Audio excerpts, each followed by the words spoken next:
Okay, so I need to tell you about Lizzie because I've been sitting on this story for a while. And honestly, I don't even know where to start. Because this isn't just a story about a girl best friend. This is a story about how I spent a year of my life being gaslit so badly that I started to wonder if I was actually the crazy one.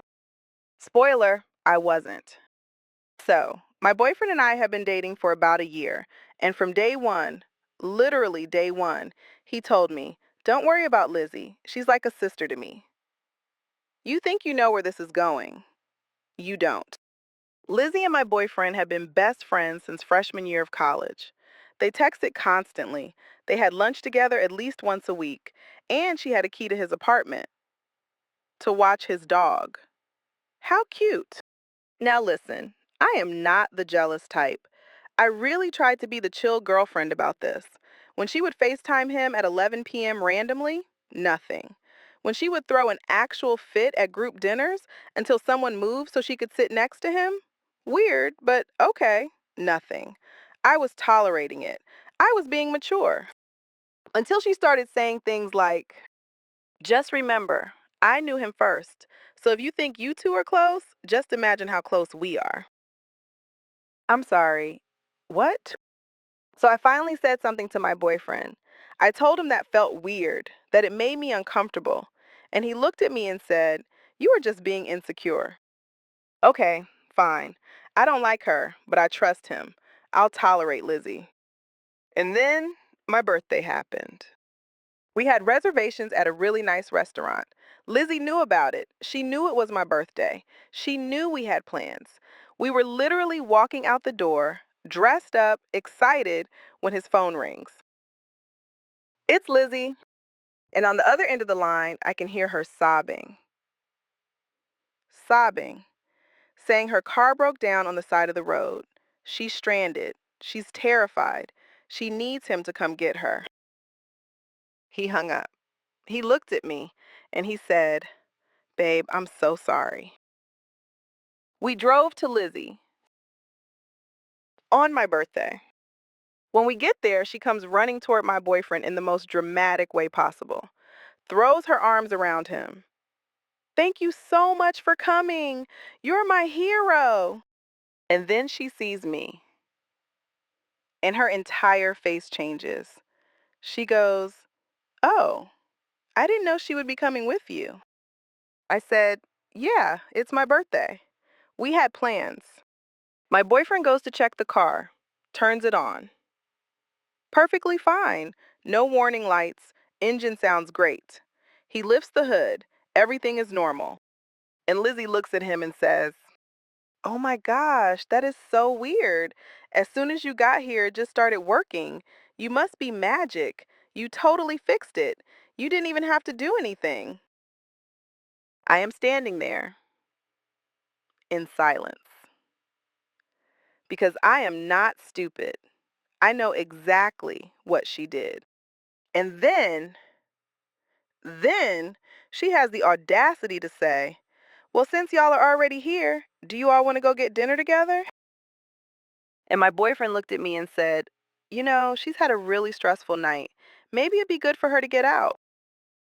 I looked at him, I looked at her, and I said, "No, sorry, we have plans. Make it home safe. Good night." We missed the reservation. I spent my birthday at a drive-through. A few days later, I sat my boyfriend down. I was calm. I was clear.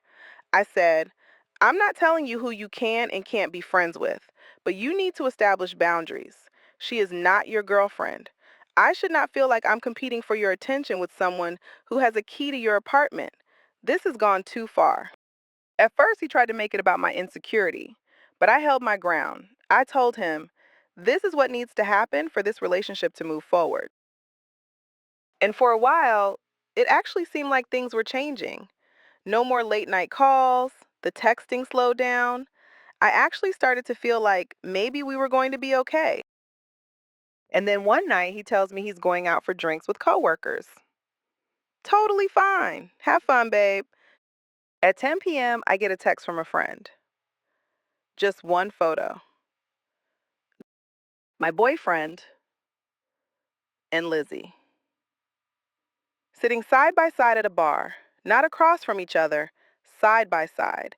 No coworkers, no other people, just the two of them, sitting very close. I got in my car.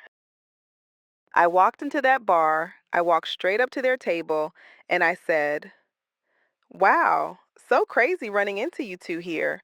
I thought you were out with coworkers tonight. I don't see a single coworker. Funny, since Lizzie doesn't even work with you." My boyfriend started fumbling. Saying everyone else had left, he didn't want Lizzie to be alone, blah, blah, blah. And Lizzie?